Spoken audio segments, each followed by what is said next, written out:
नमस्कार दोस्तों, स्वागत है आपको सरकारी क्लिक यूट्यूब चैनल पर। दोस्तों, बिहार में अभी भू सर्वेक्षण काफ़ी तेज़ी से हो रही है, तो ऐसे में आज की इस वीडियो में आपको बताने वाला हूं कि कंप्लीट प्रोसेस कि आखिर आप अपनी ज़मीन का जो सर्वे है वो कैसे करवा सकते हैं, ऑनलाइन कैसे करवा सकते हैं, ऑफलाइन कैसे करवा सकते हैं और उसके लिए क्या-क्या डॉक्यूमेंट की ज़रूरत पड़ेगी, कौन-सा फॉर्म आपको फिल करना है और कौन-सा फॉर्म आपको फिल नहीं करना है और ये फॉर्म आपको कहाँ मिलेगा, है ना? इससे रिलेटेड सारा इन्फॉर्मेशन यहाँ पर मैं आपको बताने वाला हूँ और साथ में जो कि आप सर्वेक्षण करवाइएगा तो आपका जो एरिया का है वहाँ पर एरिया का जैसे कि शिविर प्रभारी होता है उनका कॉन्टैक्ट नंबर आप कैसे निकाल सकते हैं, कौन है और अमीन का कानूनगो का नंबर, मोबाइल नंबर, नाम क्या है, सारा जानकारी भी मैं आपको इसमें देने का कोशिश करूँगा ताकि आपको कोई दिक्कत ना हो। ओके, तो चलिए शुरू करते हैं आज का वीडियो। दोस्तों, यदि आपने मेरे चैनल को अभी तक सब्सक्राइब नहीं किया तो फटाफट चैनल को सब्सक्राइब कर ले और सब्सक्राइब के साथ साथ बेल आइकन को ज़रूर प्रेस करें। तो चलिए शुरू करते हैं।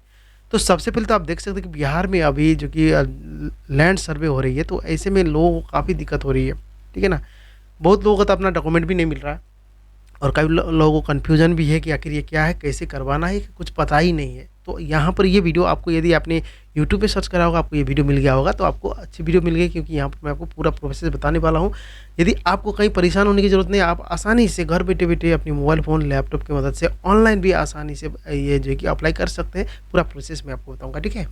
अब सबसे पहले ना इसको स्टार्ट करने से पहले हम लोग क्या करेंगे, यहाँ पर पहले जानेंगे कि आखिर ये क्या चीज़ है, ठीक है? आखिर ये लैंड सर्वे क्यों कराया जा रहा है, क्या चीज़ है और इसके बारे में जानना बहुत ज़रूरी है। लोगों में काफ़ी कन्फ्यूज़न है। तो सबसे पहले तो यहाँ पर एक नोटिस है, मैं आपको दिखाना चाहूँगा कि देखिए यहाँ पर दिया हुआ है कि ये भू अभिलेख एवं परिमाप निदेशालय द्वारा जारी किया हुआ एक नोटिफ़िकेशन है, ठीक है? अब देखिए बिहार विशेष सर्वेक्षण एवं बंदोबस्त आखिर क्या है? तो ये ना यहाँ पर आप देख सकते हैं, पढ़ सकते हैं इस चीज़ को आसानी से और यहाँ पर साफ-साफ लिखा हुआ है कि ये यहाँ पर देख सकते हैं कि ये बंदोबस्त है ना सर्वेक्षण अंतर्गत सभी रैयत को किसी भी भूखंड में ऐसे स्वामित्व है जो आदत अधिकार अभिलेख का खतियान तथा प्रत्येक रैयत की खेसरा जो प्लॉट होता है मानचित्र वर्तमान परिस्थिति के अनुसार से तैयार किया जाता है। तो इसके बाद बंदोबस्त प्रक्रिया के अंतर्गत भूमि की प्रकृति एवं उपयोग के अनुसार रैयत भू लगान का निर्धारण किया जाता है, ठीक है?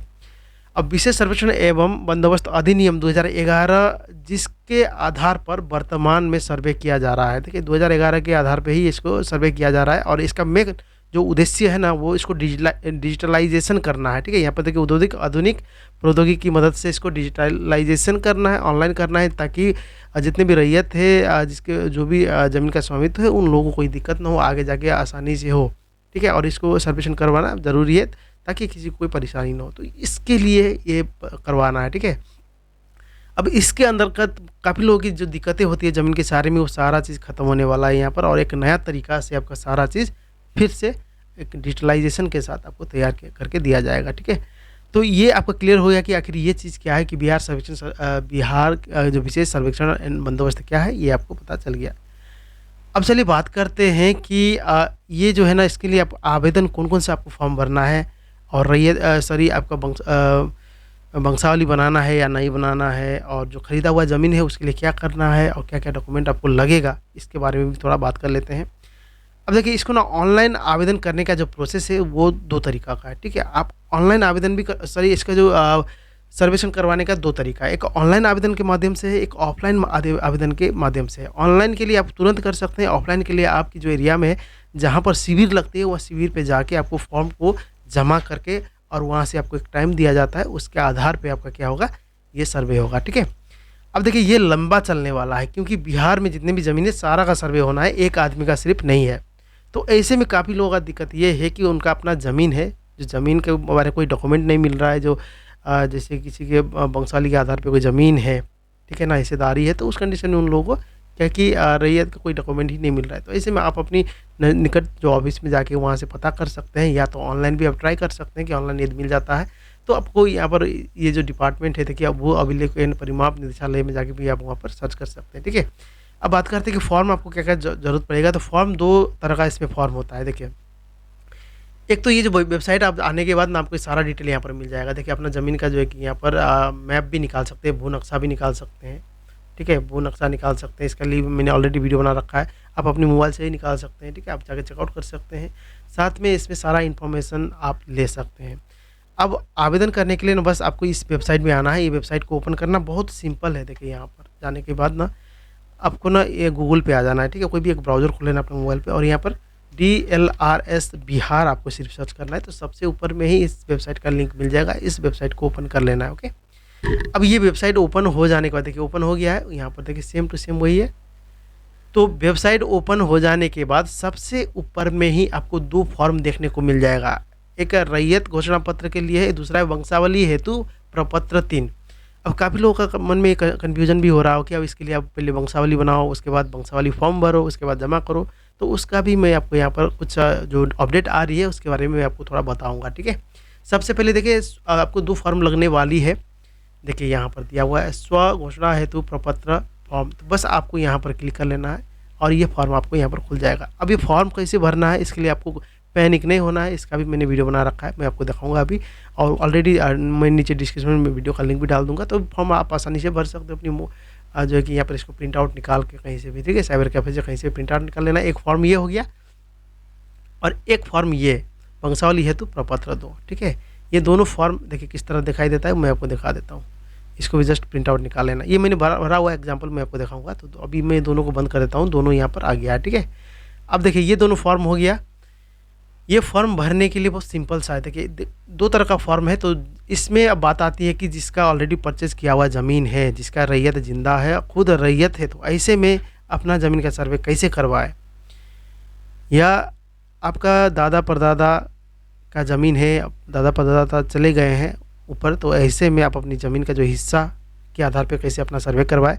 तो इसके लिए आपको दोनों फॉर्म की ज़रूरत पड़ती है, ठीक है? यदि आपका खुद का ज़मीन खरीदा हुआ है तो उस कंडीशन में सिर्फ आपको स्व घोषणा प्रपत्र आपको देना पड़ता है, दूसरा फॉर्म देने की ज़रूरत नहीं है। देखिए मैं आपको दिखाऊंगा ये वाला फॉर्म, ये उन लोगों के लिए है जिनका ज़मीन खरीदा हुआ है, ठीक है? अब उनके पास जो है कि रजिस्ट्री किया हुआ ज़मीन है या उनके पास केवाला है, तो उस कंडीशन में, ठीक है? केवाला तो सबका ही रहता है, कोई दिक्कत नहीं है। देखिए यहाँ पर रैयत, जिनका रैयत जिंदा है, तो उस कंडीशन में सिर्फ आपको वंशावली प्रूफ करने की जरूरत नहीं, बस यही डॉक्यूमेंट आपको देना है, साथ में अपना ज़मीन का रसीद और या तो केवाला का जिरक्स या आपका डीड जो भी है उसका इन्फॉर्मेशन आपको देना है। जमाबंदी यहाँ पर इन्फॉर्मेशन जैसे इसमें भरा हुआ है ना, सेम इसी तरह आपको क्या करना है, भरना। बहुत सिंपल सा है, इसमें कोई ज़्यादा परेशानी नहीं है। बस देखिए यहाँ पर राजस्व ग्राम होता है, सबको पता है कि अपना ज़मीन का राजस्व ग्राम कहाँ है, तो वो आपका डालना है। बस थाना नंबर डालना है, यहाँ पर हल्का नंबर डालना है, थाना नंबर सॉरी यहाँ पर थाना नंबर, और पुलिस थाना कहाँ है वो डालना है, अंचल क्या है, आपका जिला क्या है वो डालना है, ठीक है? बाकी आपका जो भी इन्फॉर्मेशन यहाँ पर डाल देना है। यहाँ पर देखिए ये वंशावली के आधार पर बनाया गया है, तो इस कंडीशन में ना आपको ना ये जो भी आप खुद रैयत है, तो उस कंडीशन में आपको इतना चीज़ यहाँ पर डालने की ज़रूरत नहीं है। बस आपको अपना ही नाम यहाँ पर डालेंगे तो हो जाएगा, ठीक है? अपना नाम डाल देना, पिताजी का नाम डाल देना, ये सब डालने की ज़रूरत आपको नहीं है, ठीक है? इसके बाद अपना एड्रेस डालना है, अपना पिताजी का नाम जरूर दे। देखिए यहाँ पर रैयत का नाम यहाँ पर दिया हुआ कि 100 हिस्सेदार यदि होगा तो डालना है, अदरवाइज नहीं डालना है। और यहाँ पर एवं पिताजी का नाम आपको डालना होगा, ठीक है? तो इसके बाद अपना पता यहाँ पर डाल दे, इसके बाद अपना खाता खेसरा डाल दे और यहाँ पर खाता नंबर डाल दे, खेसरा नंबर डाल दे। हाँ, अब यहाँ पर एक चीज़ बात आती है कि खाता नंबर आपका कि एक से अधिक है, आपका अलग अलग जगह में आपको ज़मीन खरीदाया हुआ है, तो उसके लिए कौन सा फॉर्म भरना है? तो उसके लिए आपको अलग अलग जगह ज़मीन है, आपका खाता नंबर अलग अलग है, उस कंडीशन में आपको अलग अलग ही फॉर्म भरना है, एक ही से नहीं होगा, ठीक है? अलग अलग लिए जैसे प्रपत्र 2 इसके लिए भरा हुआ है, तो आपने जैसे खाता नंबर आपका 2 है, 457 इसमें है, तो 450 कोई दूसरा है, तो उसके लिए अलग से आपको फिर प्रपत्र 2 भरना होगा, ठीक है? उस फिर वही प्रक्रिया आपका सारा चीज़ करना होगा। और खाता नंबर यदि इसी खाता नंबर में खेसरा नंबर बहुत सारा है, तो खेसरा नंबर यहीं पर आप चढ़ा सकते हैं। जैसे कि यहाँ पर खेसरा नंबर दिया हुआ है, तो यहाँ पर आप दूसरा खेसरा नंबर डाल सकते हैं, ठीक है? ये डाल के आपको अपना यहाँ पर रकबा चढ़ा देना है, इसको टोटल करके यहाँ पर जोड़ देना है, तो ये आपका निकल जाएगा टोटल। इसके बाद अपना ज़मीन का चौहद्दी यहाँ पर डाल देना है। सबके लिए अलग अलग खाना दिया हुआ है, अलग अलग खेसरा है, तो अलग अलग चौहद्दी यहाँ पर डाल सकते हैं, ठीक है? अब अपना ज़मीन का किस्म क्या है वो आपको डाल देना है। ये मैं बता रहा हूँ आपको प्रपत्र 2 के लिए, ठीक है ना? ये प्रपत्र 2 किन के लिए है? जो ज़मीन खरीदा हुआ है मालिक, जो रैयत जिंदा है, तो उस कंडीशन में सर्वे करवाने के लिए, ठीक है? अपना जमाबंदी नंबर होता है, आप रसीद तो काटते होंगे, वो हो गया। और साथ में आपका जमाबंदी के आधार पे जो कि आप लगान कितना जमा कर रहे हैं अपनी ज़मीन का, जो ज़मीन है आपका जितना डेसिमल का है उसका लगान कितना जमा कर रहे हैं, उस आधार पे आपको यहाँ पर डाल देना है। इसके बाद आपका ज़मीन खरीदा हुआ है, तो यहाँ पर क्या लिख देना है आपको, जैसे उत्तराधिकार लिखा हुआ है, ये आपको किसके लिए, वंशावली के आधार पर हक के लिए जो हिस्सेदार होता है ना उसके लिए होता है। यदि आपका क्रय यहाँ पर है तो क्रय डाल देना, या खरीदा हुआ ज़मीन लिख देंगे फिर भी चलेगा, ठीक है? इसके बाद आपका ज़मीन में कोई किसी तरह का कोई विवाद चल रहा है, तो उस कंडीशन में विवाद का डिटेल भी आपको देना होता है। तो ये सारा चीज़ आपको इसी पे सर्वे में ही क्लियर हो जाता है, ठीक है? अब देखिए इतना हो जाने के बाद ना आपको नीचे आ जाना है। यहाँ पर देखिए यहाँ पर आया हुआ है, सारा इन्फॉर्मेशन लिखा हुआ है। देखिए यहाँ पर स्थान लिख देना है आपको। और यदि आप ऑफलाइन जमा करते हैं तो उस कंडीशन में आपको इस डॉक्यूमेंट का 2 प्रति आप रख लेना, एक साइन करवा के अपने साथ रख लेना, एक को वहाँ पर जमा कर देना, ठीक है? और यहाँ पर अपना स्थान डाल देना है, अपना डेट डाल देना आपने जो फॉर्म भरा उस दिन का, और यहाँ पर रैयत का यदि अंगूठा लगाते तो अंगूठा का निशान देना है, या तो साइन करते तो साइन, और साथ में आपको मोबाइल नंबर और आधार नंबर देना, ये कंपलसरी है। यदि देंगे तभी जाके क्या करेंगे, आपसे कांटेक्ट किया जाएगा और आपका फॉर्म जो क्या आएगा प्रोसेस किया जाएगा, ठीक है। ये आपको डालना बहुत ही ज़रूरी है।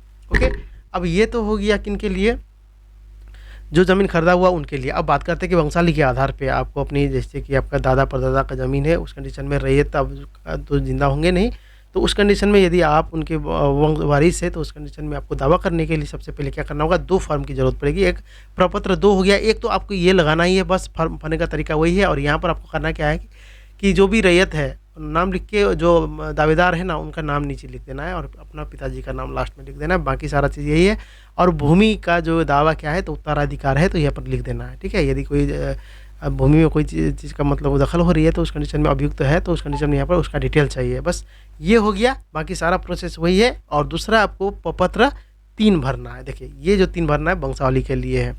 अब बात करते हैं कि वंशावली के लिए आपको जैसे सरपंच या अपना ग्राम कचहरी में जाके कोर्ट से वहाँ पर जाके लेके उसके बाद बनाना पड़ता है क्या नहीं। तो बहुत सारे ऐसे डिस्ट्रिक्ट में क्या हो रहा है कि इसको देखते हुए काफ़ी ज़्यादा भीड़ हो रही है अनुमंडल स्तर ऑफिस में। तो इस कंडीशन में एक उपाय निकाला गया है कि आप यदि ये जो प्रपत्र 3 है ना, इसको यदि अच्छा से भर के आप इसको अप्रूवल करके देते थे, स्वयं से बनाया हुआ जो है कि यहाँ पर वंशावली भी यहाँ पर अप्रूवल होगा। अप्रूवल नहीं, आपको डायरेक्ट उसी के माध्यम से भी आप अपना सर्वे करवा सकते हैं। इस तरह का बात चल रही है, तो आपको ज़्यादा पैनिक होने की ज़रूरत नहीं है, ठीक है। तो वंशावली भरने के लिए बहुत सिंपल सा है। अपना दादा परदादा का ज़मीन है तो उस कंडीशन में देखिए, इसके लिए आपको ये हो गया। और इसके साथ में एक और फॉर्म आपको भरना होगा, मैं आपको दिखा दूंगा। फॉर्म कहाँ मिलेगा वो भी दिखा दूंगा, ठीक है। अब देखिए सारा चीज़ वही है। सेवा में दिया शिविर प्रभारी जो भी है, जैसे ये ऑफलाइन या ऑनलाइन जो भी करते हैं ना, तो उसके लिए शिविर प्रभारी पहले आपको पता होना चाहिए कि कौन सा है।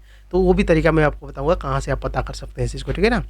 देखिए यहाँ पर आ गया अंचल का नाम, अपना जिला का नाम हो गया। इसके बाद स्वयं की वंशावली समर्पित करने के संबंध में आपको यहाँ पर ये लिखा ही हुआ है। बाकी आपका जो भी हिस्सेदार है उनका नाम, रैयत का नाम, पिताजी का नाम सारा लिख देना है। इसके बाद आपको अपना थाना, अंचल, यहाँ पर जिला और जाति क्या है आपका वो लिख देना है, और साथ में पिताजी का नाम और ग्राम, ये सारा चीज़ लिख के इसको क्या करना है, ये भर देना है, ठीक है। अब यहाँ पर कुछ अपना ज़मीन का भी इन्फॉर्मेशन देना होता है। देखिए जमाबंदी संख्या कितना है वो आपको डाल देना है यहाँ पर। अब ये आपको भरने में दिक्कत होगा, जो आप प्रपत्र 2 भरेंगे ना, इसी के आधार पे इसको भर देना है आपको, ठीक है ना। ये भर देना है। इसके बाद यहाँ पर सारा चीज़ लिखा हुआ है, बस आपको यहाँ पर विश्वास भाजन में अपना साइन मोहर जो भी करते हैं, या मोहर नहीं, साइन या अंगूठा का निशान जो भी लगाते हैं आपको यहाँ पर कर देना है, ठीक है। याचिकाकर्ता जो भी है, ठीक है ना, जो वंशावली के लिए कर रहे हैं। और यहाँ पर ना एक आपको वंश वृक्ष बनाना होता है अलग से एक पेज में, या इसी पेज को प्रिंट निकालते हैं ना, उसके पीछे में सादा पेज रहता है, उसी में आप बना सकते हैं। कैसे बनाना है वो भी मैं आपको दिखा देता हूँ। देखिए वंश वृक्ष जो बनता है, यहाँ पर मैंने ऑलरेडी बना के रखा हुआ है, दिखा देता हूँ।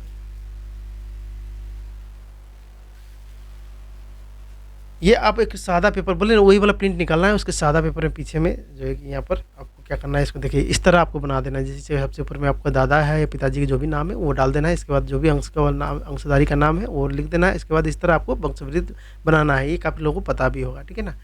तो इतना हो जाने के बाद फाइनली आपको अब एक और फॉर्म भरना होता है। वो फॉर्म क्या है वो देख लेते हैं हम लोग। तो वो फॉर्म होता है आपको दावा दाखिल के लिए, ठीक है। तो यहाँ पर देखिए मैं दिखाता हूँ आपको। देखिए यहाँ पर आना है, आपको दोबारा इस वेबसाइट में आना है। देखिए यहाँ पर डाउनलोड्स का ऑप्शन में जाएंगे ना, तो यहाँ पर आपको एक, यहाँ पर देखिए technical manual paper and other forms का ऑप्शन देखने को मिल जाएगा। तो यहाँ पर एक फॉर्म और है, देखिए ये वाला फॉर्म आपको भरना ज़रूरी है। देखिए यदि ये वाला वंशावली के आधार पर प्रत्येक उत्तराधिकारी का दखल फॉर्म होता है, ये आपको डालना प्रत्येक का, ये सब के लिए आपको भरना पड़ता है, ठीक है। जितने भी उत्तराधिकारी हैं जो भी है, जो उनके वो जो दावा करते हैं ज़मीन में, उनके लिए। तो यहाँ पर ये वाला फॉर्म है, इसका भी प्रिंट आउट निकाल लेना आपको, ठीक है ना। बस भरना सेम वही चीज़ है, आपको दिक्कत नहीं होता है। तो मैंने इसका भी वीडियो बना कर रखा हुआ, तो आप जाकर चेकआउट कर सकते हैं चैनल में, ठीक है। अब बात करते हैं कि ये फॉर्म भरने के बाद देखिए सारा चीज़ सेम है। देखिए यहाँ पर रैयत का नाम हो जाएगा, पिताजी का नाम हो जाएगा, स्थायी पता क्या है, खाता खेसरा रकबा क्या है, चौहद्दी क्या है, और जमाबंदी संख्या क्या है, सारा इन्फॉर्मेशन जितना भी है वो डाल देना है, जितना भी है उस हिसाब से, ओके। अभी देखिए नीचे आने के बाद ना आपको यहाँ पर कुछ इन्फॉर्मेशन देखने को मिल जाएगा।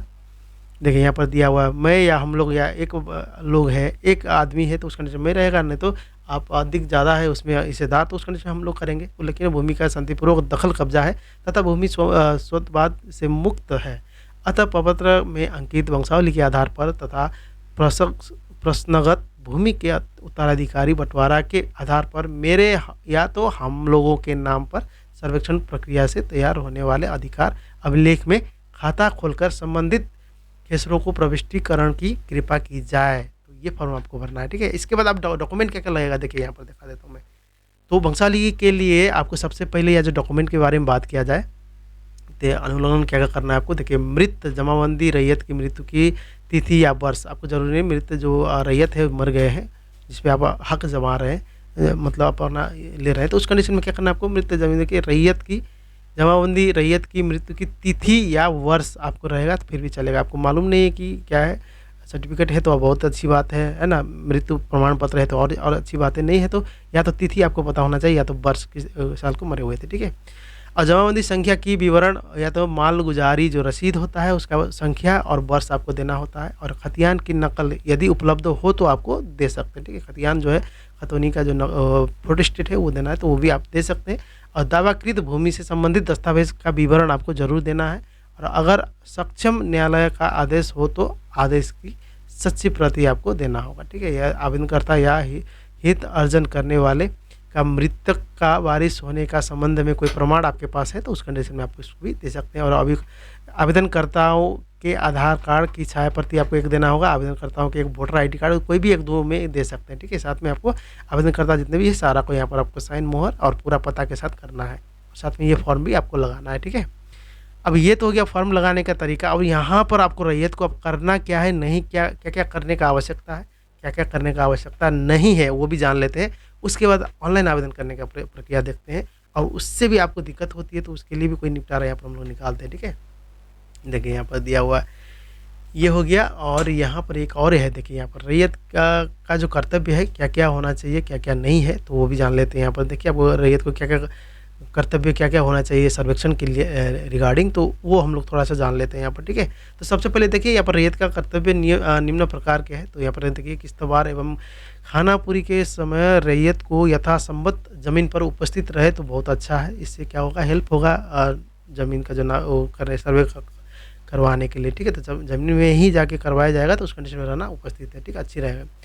तो दूसरी है कि अपनी ज़मीन की मेड को ठीक ठाक कर ले ताकि आपको सीमांकन करने में मतलब सर्वे करवाने में दिक्कत ना हो। ठीक ठाक कर दे या तो उसका सीमांकन कर ले अपनी ज़मीन का तो अच्छा रहेगा। उसके बाद ज़रूरत पड़ने पर सरजमी पर भी घूमकर अपनी ज़मीन के चौहद्दी के बारे में बता दे तो और अच्छी बात। ये आपको रैयत को करने वाली कर्तव्य, ये कब, सर्वेक्षण के टाइम में, ठीक है, सर्वे होते समय। और ये हो गया। और साथ में आपको ज़मीन का विवरण चौहद्दी के साथ खेसरावार प्रपत्र 2, तभी हमने बताया था प्रपत्र 2 का जो किया था हमने जिक्र, उसी के बारे में बता रहा, में भरकर शिविर में जमा करना होगा। ये कर्तव्य है जो मैं आपको बता रहा हूँ, ठीक है। उसमें क्या क्या चाहिए आप देखिए यहाँ पर दिया, 100 घोषणा पत्र 2, ठीक है, ये हमने बात किया। जमाबंदी संख्या यदि आपके पास है, मालगुजारी रसीद जो छाया प्रति है तो वो आपको यहाँ पर डाल देना है। खतियान की कोई नकल है तो आपको डालना है। या मृत जमाबंदी के रैयत की मृत्यु की तिथि या मृत्यु प्रमाण पत्र का छाया पत्री है तो और अच्छी बात, ठीक है। और आवेदक या हित अर्जन करने वाले का मृतक का वारिस का प्रमाण पत्र आपको होनी चाहिए, आपके पास होनी चाहिए। और समक्ष न्यायालय का आदेश हो तो उसका अच्छी बात। यहाँ पर हमने अभी भी इस फॉर्म में बात किया था, सेम वही चीज़ इसमें, ठीक है। अब साथ में देखिए रैयत अपनी वंशावली प्रपत्र 3 में भरकर संलग्न कागज़ के साथ शिविर में जमा करे। ये आपको ऑफलाइन तरीका है, ठीक है। ऑनलाइन भी आप कर सकते हैं, वो भी हम लोग बात करते हैं। और इसके बाद देखिए इतना हो जाने के बाद आपका देखिए क्या लिखा हो कि प्रपत्र 7 एवं LPM मिलने के बाद ठीक से जांच कर ले। गलत होने पर आप प्रपत्र 8 को भर के आपत्ति दे सकते हैं, ठीक है। यदि आपको सर्वे के बाद भी कोई आपको लगता है कि कुछ गलत हुआ है तो उस कंडीशन में प्रपत्र 8 को भर के आप जमा कर सकते हैं। ये प्रपत्र 8 कहाँ मिलेगा आपको, देखिए यहाँ पर मिल जाएगा। ये जो अभी हमने जो डाउनलोड किया था नया वाला जो फॉर्म है प्रपत्र 8 आपको यहीं पर मिल जाएगा। देखिए यहाँ पर दिया हुआ, यहाँ पर मिल जाएगा प्रपत्र 8। देखिए दावेदार अपेक्षा का प्रपत्र दिया हुआ है तो यहाँ से आप प्राप्त कर सकते हैं इस चीज़ को, ठीक है ना। ये हो गया। इसके बाद नेक्स्ट में हम लोग आते हैं यहाँ पर, और यहाँ पर जो बात कर रहे हैं अभी हम लोग कंप्लीट प्रोसेस का बात कर रहे हैं ताकि आपको कोई दिक्कत ना हो, ठीक है। अब देखिए यहाँ पर ये हो गया। अब इतना हो जाने के बाद आपको दिया हुआ आपत्ति कर सुनवाई के यदि आपत्ति करने के बाद आपका सुनवाई जो होगी तो उसके दौरान आप उपस्थित रहेंगे तो आपको उपस्थित होकर आपका पक्ष रखना कि आपको आखिर आपत्ति क्या है, क्या किस तरह का प्रॉब्लम आ रही है बताना होगा। और प्रारूप अधिकार अभिलेख मानचित्र की जांच कर ले और गलती हो तो प्रपत्र 14 को आपत्ति दायर कर दे, ठीक है ना।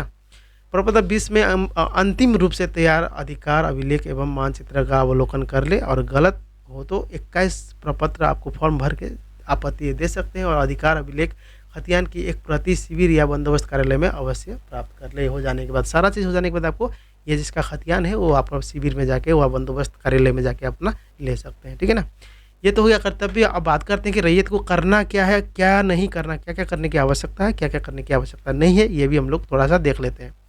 तो यहाँ पर बात करें थोड़ा अच्छी से तो और अच्छी बात है, तो अच्छा समझ में आएगा, ठीक है। अब देखिए भू अभिलेख एवं परिमाप निदेशालय द्वारा जारी किया हुआ एक नोटिस है जो देखिए बिहार विशेष सर्वेक्षण एवं बंदोबस्त में रैयत के लिए कुछ सामान्य अनुदेश यहाँ पर जारी किया है, जिसमें आपको क्या क्या करने की आवश्यकता है, क्या क्या करने की आवश्यकता नहीं है, इसके बारे में दिया हुआ है। देखिए सबसे पहले स्वघोषणा का प्रपत्र 2 रैयत या रैयत के वंशज द्वारा धारित भूमि को भरकर अपने अंचल के शिविर में जमा करें, या तो ऑनलाइन आप क्या कर सकते हैं इस वेबसाइट में अपलोड कर सकते हैं। अब ये मैं आपको इसके बारे में बताऊंगा, ठीक है।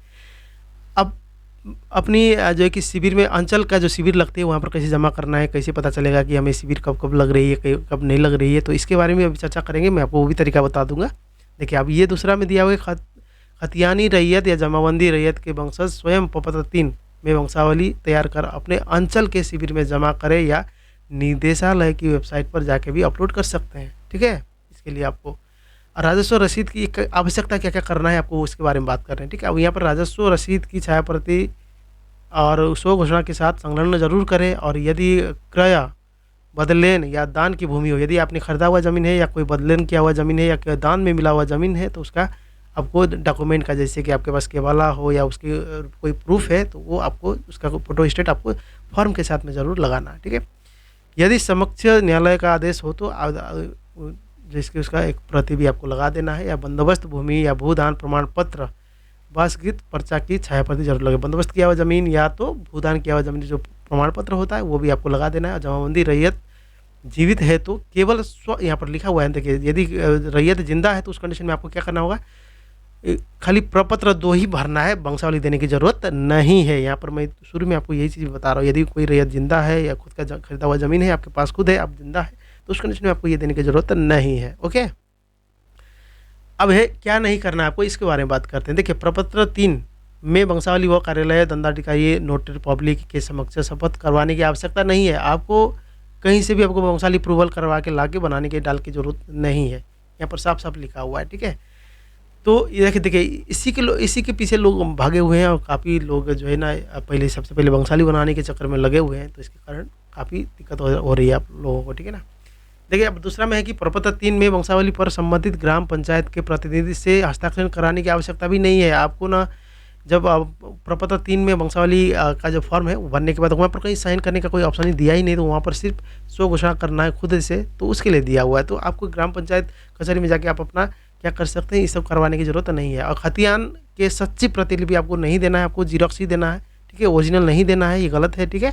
और इसके बाद किस्तावार 4 नंबर में है यहाँ पर किस्तावार एंड प्रक्रम में अपने भूखंड पर आपकी उपस्थिति अनिवार्य नहीं है, या यदि आपको अगर आप स्वयं या आपका कोई विश्वास प्रतिनिधि जमीन पर उपस्थित रहते हैं तो सर्वेकर्मी को और अच्छी और आसान होगा, सुविधा होगा सर्वे करवाने के लिए, ठीक है। और 5 में आपको राजस्व रसीद की आदत ऑनलाइन प्रति आवश्यकता नहीं है, ये भी ज़रूरी है कि आप यदि आप ज़मीन का रसीद कटवाते हैं तो आपको ऑनलाइन की प्रति भी देने की ज़रूरत नहीं है, तो ये काफ़ी इंपॉर्टेंट है।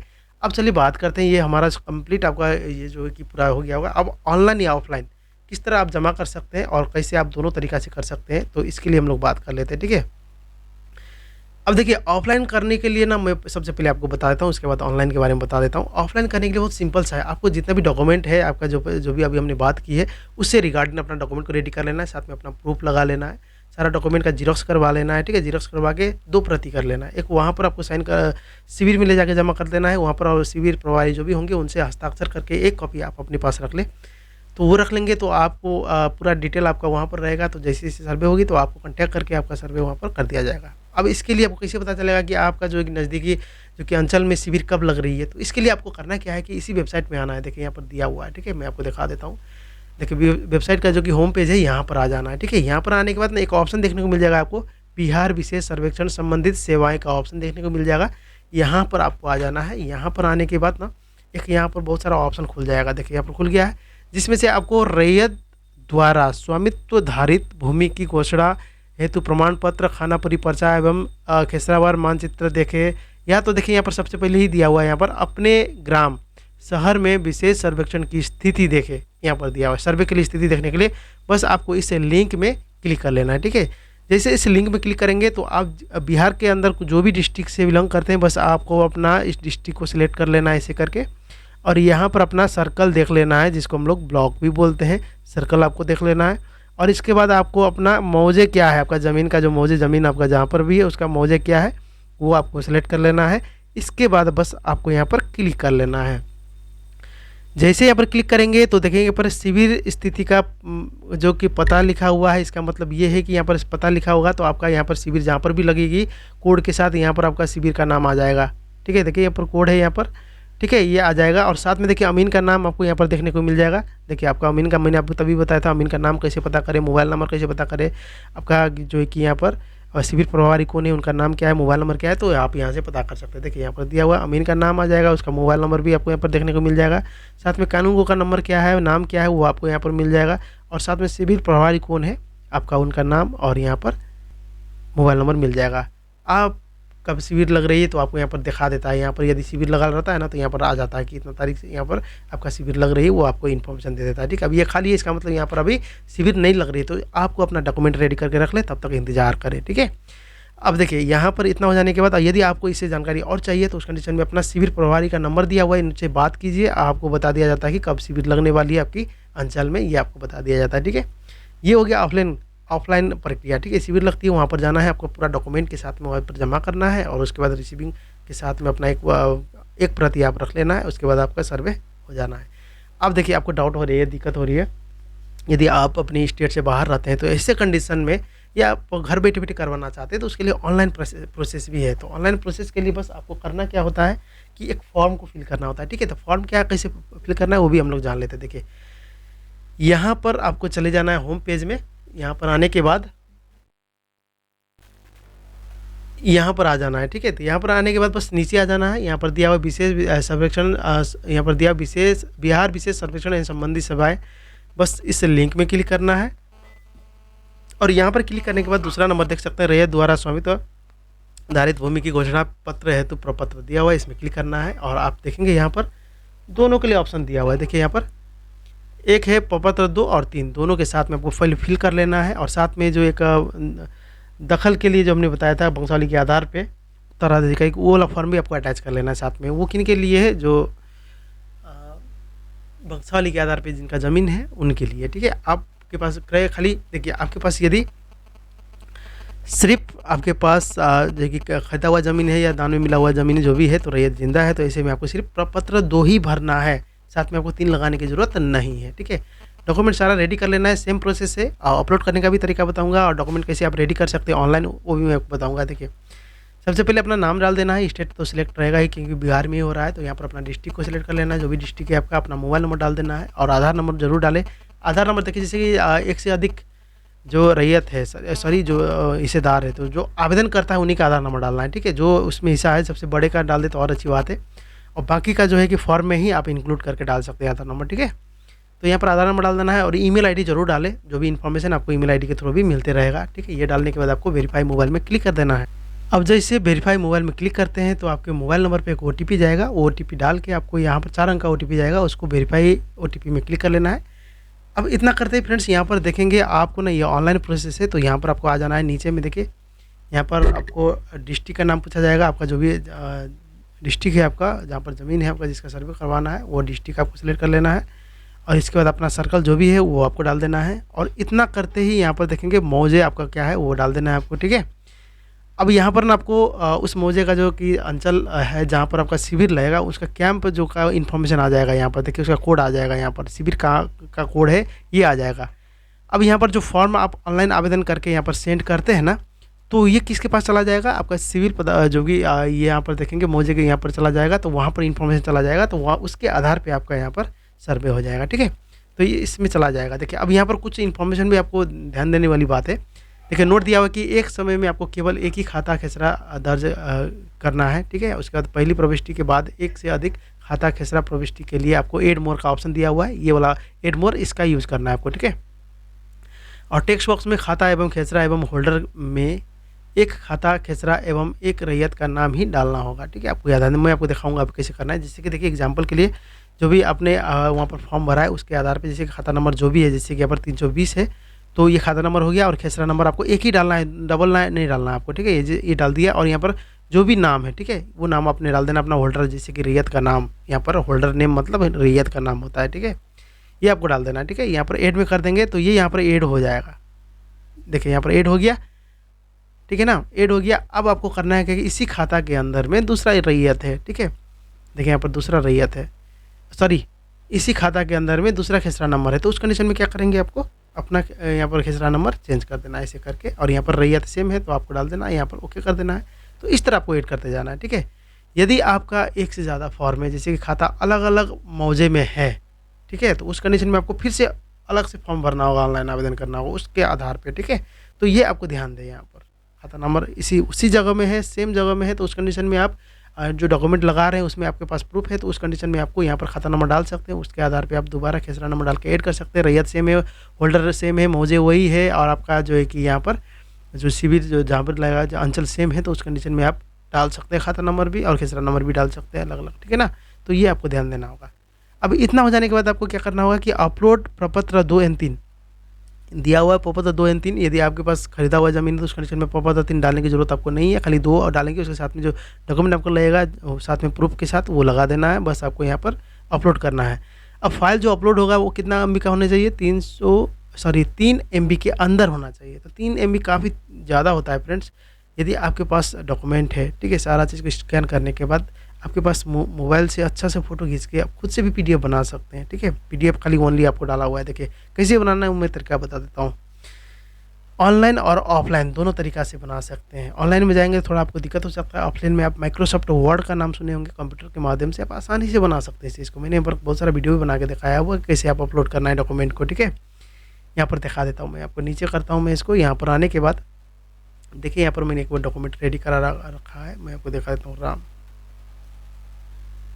देखिए राम प्रपत्र 2 करके बनाया हुआ है, देखिए मैं इसको ओपन करके पहले दिखा देता हूँ आपको, ठीक है।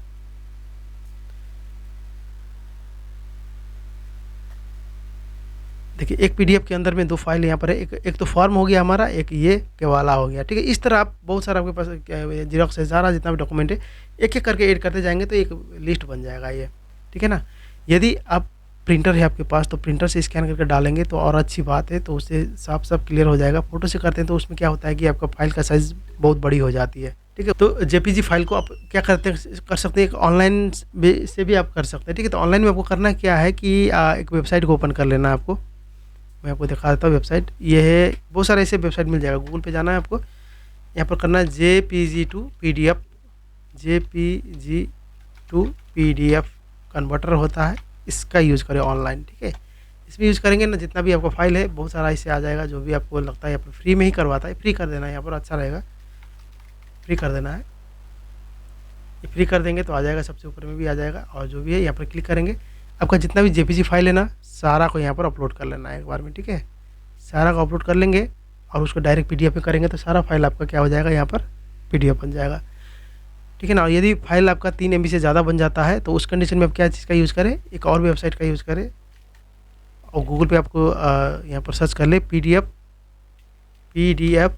फाइल डिक्रीजर, ठीक है, डिक्रीजर यूज़ करेंगे, या तो कंप्रेस यूज़ करेंगे ऑनलाइन फ्री, ये सर्च कर लेना है आपको, जो भी मिलता है सबसे ऊपर में इसका यूज़ आप कर लेना है, ठीक है। PDF का साइज़ आप यहाँ से 3 MB से ज़्यादा हो जाती है तो उस कंडीशन में इसको यहाँ से डायरेक्ट क्लिक करके अपना फाइल को अपलोड करके इसको कम कर सकते हैं, कंप्रेस कर सकते हैं यहाँ से, ठीक है। तो सेम प्रोसेस इसमें देखिए, सिलेक्ट करेंगे इमेज, जितना भी है आपका इमेज है सबको यहाँ पर सिलेक्ट कर लेंगे तो ये PDF बना देगा आपको, और उसको सेव कर लेना आपको, ठीक है ना। सेव करेंगे तो हो जाएगा। और ऑफलाइन प्रोसेस यदि आप माइक्रोसॉफ्ट वर्ड का यूज़ करते हैं तो उस कंडीशन में, तो इसके लिए क्या करना है आपको, देखिए JPG फाइल है तो माइक्रोसॉफ्ट वर्ड को पहले ओपन कर लेना है, ठीक है। जैसे हम लोग सर्च कर लेते हैं विन वर्ड, ठीक है, विन वर्ड को ओपन कर लेते हैं, और यहाँ पर हम लोग जितना भी जो JPG फाइल है सारा को यहाँ पर एक बार में आप पेस्ट करके आसानी से उसको PDF में सेव कर सकते हैं। देखिए यहाँ पर हो गया, इसको एक ब्लैंक पेपर ले लेते हैं और यहाँ पर देखेंगे ये हमारा जो कि JPG फाइल है इसको हम उठा कर लाएंगे, यहाँ पर रख देना आपको, देखिए आ गया।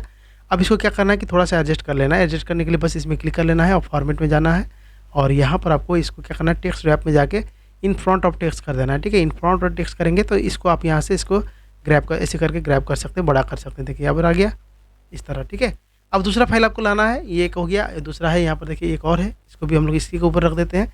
तो ऑटोमेटिक क्या हो जाएगा, ये देखिए आ जाएगा नीचे में, यहाँ पर आ गया होगा एक और फाइल। देखिए यहाँ देखिए आ गया, 2 आ गया। इसको भी हम लोग क्या करते हैं, इन फ्रंट ऑफ टेक्स्ट कर देते हैं फॉर्मेट में जाके और यहाँ पर रैप टेक्स्ट रैप में जाना है और यहाँ पर आपको इन फ्रंट ऑफ टेक्स्ट कर देना है और इसको क्या करना है कि अलग से पेज में ले जाना है। ठीक है, ये आसान है। थोड़ा सा आपको यदि माइक्रोसॉफ्ट वर्ड का नॉलेज है तो आप इसको यूज कर सकते हैं आसानी से। तो इसको हम लोग पहले 2 पेज में कर लेते हैं इसको। ठीक है, यहाँ से इसको छोटा कर लेते हैं और इसको यहाँ पर क्लिक करते हैं और एंटर करके ले जाते हैं दूसरे पेज में। या तो इंसर्ट में जाके भी पेज आप यहाँ पर ऐड कर सकते हैं, ब्लैंक पेज दिया हुआ है, यहाँ पर क्लिक करेंगे तो 2 पेज आ जाएगा। देखिए यहाँ पर आ गया है। अब इसमें एक को यहाँ पर कट कर लेना है और यहाँ पर ले जाकर पेस्ट कर देना है। इस तरह आप जितना भी इमेज है सबको ले आके यहाँ पर मैनेज कर सकते हैं और इसको बड़ा कर सकते हैं यहाँ पर। ठीक है, ऐसे करके अपने हिसाब से मैनेज कर सकते हैं। तो इसको स्कैन करके आप डालेंगे तो अच्छा रहेगा, ताकि आपको पूरा क्लीन आएगा और क्लीन आएगा तो समझने में समझ में आ जाएगा। ठीक है, ये हो गया। अब ये 2 हो गया। ठीक है, जितना भी फाइल है आपका सारा को इसी तरह कॉपी पेस्ट करके लाना है, उसको मैनेज कर लेना है। बस आपको यहाँ पर सेव में जाना है इसके बाद। ठीक है, सेव में चले जाना है और यहाँ पर सेव एज में जाना है और यहाँ पर ब्राउज में चले जाना है और ब्राउज में जाने के बाद इसको सेव करना है कहाँ पर, PDF में। देखिए यहाँ पर PDF का ऑप्शन देखने को मिल जाएगा, ये PDF बन जाएगा। और स्टैंडर्ड में नहीं रखें, मिनिमाइज में रखें तो ज़्यादा फाइल आपका बन जाएगा। तो क्योंकि इमेज फाइल होता है थोड़ा हैवी होता है, तो मिनिमाइज करेंगे तो उसको मिनिमाइज कर देता है ताकि आपका फाइल जो है कि अच्छा से दिखे। तो यहाँ पर करता हूँ मैं आपको केवाला। ठीक है, और यहाँ पर डेस्कटॉप में इसको सेव कर लेते हैं हम लोग ताकि यहाँ पर दिखाई दे। सेव कर दिया हमने। अब देखिए यहाँ पर PDF बन के आ जाएगा। ये ऑफलाइन प्रोसेस है। एक ऑनलाइन प्रोसेस आपको बताया है, उसके लिए आपको जाके आप जो भी आसान लगता है आपको दोनों तरीका से आप कर सकते हैं। देखिए हो गया हमारा PDF में आ गया। देखिए क्या वाला, इसको आप डायरेक्ट ओपन करके इसको अपलोड कर सकते हैं। अब अपलोड कैसे करना है, देखिए यहाँ पर सिंपल सा। अब अपलोड करने के लिए ऑप्शन, सॉरी इसको हम लोग मिनिमाइज कर देते हैं। देखिए अपलोड करने के लिए ऑप्शन दिया हुआ है। देखिए यहाँ पर चूज फाइल में क्लिक कर लेना है। तो जैसे चूज फाइल में क्लिक करेंगे तो यहाँ पर केवाला नाम से हमने सेव किया था अभी PDF बना के, केवाला। देखिए ये आ गया है, बस आपको ओपन कर लेना है। अब देखिए पर फाइल आ गया है। यदि 3 MB से ज़्यादा रहेगा ना तो यहाँ पर एरर आ जाएगा आपको। ठीक है, यहाँ पर कुछ एरर नहीं आया, सारा चीज़ ओके है। तो PDF में आ गया, बस आपको सेव में क्लिक कर देना है। मैं नहीं करूँगा क्योंकि ये थोड़ा सा एग्जाम्पल वीडियो है। तो जैसे सेव में क्लिक करेंगे ना तो यहाँ पर आपको सक्सेसफुल का नोटिफिकेशन आएगा। ओके कर देना है आपको। ओके करने के बाद आपको एक नोटिफिकेशन आएगा जहाँ पर आपका नाम आएगा, आपका जो ब्लॉग का नाम आएगा, आपका सिविल का सारा इन्फॉर्मेशन आएगा, साथ में आपको डेट भी वहाँ पर रहेगा कि कब तक आपको कांटेक्ट किया जाएगा। आपका एक रेफरेंस नंबर जनरेट करके दिया जाता है, जो आपका लिस्ट है उसके आधार पे आपका टोकन नंबर जिसको बोले आप रेफरेंस नंबर, जैसे यहाँ पर स्क्रीन में देख सकते हैं इस तरह आपको मिल जाएगा। इसके बाद आपका कंप्लीट हो जाएगा ऑनलाइन प्रोसेस। ओके, अब इतना करने के बाद आपको कुछ नहीं करना है, बस आपको इंतजार करना है। आपको जैसे डिपार्टमेंट की तरफ से कॉन्टैक्ट किया जाएगा, उसके बाद आपका काम आगे का प्रोसेस हो जाएगा और आपका सर्वे आसानी से हो जाएगा। ओके, तो फाइनली फ्रेंड्स ये था एक प्रोसेस कंप्लीट, शुरू से लेकर अंत तक। ऑफलाइन करें या ऑनलाइन करें, सारा चीज़ मैंने यहाँ पर बताने की कोशिश की। यदि किसी तरह का कोई छूट जाती है तो मुझे कमेंट जरूर करें, उसका भी मैं आपको बताने का कोशिश करूँगा। ओके, तो आज के वीडियो में इतना ही फ्रेंड्स, अगले वीडियो फिर मिलते, तब ठीक है ना, बाय बाय।